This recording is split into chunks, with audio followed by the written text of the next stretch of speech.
it's my day 14 है होइन work related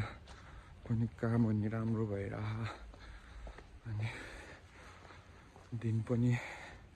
बिहान 5 बजी सुरु गर्छु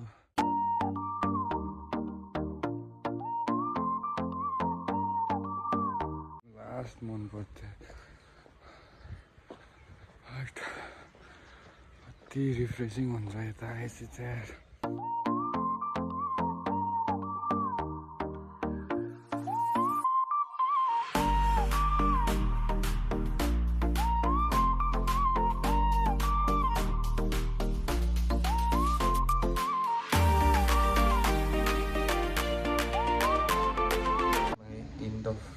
Day 14 morning है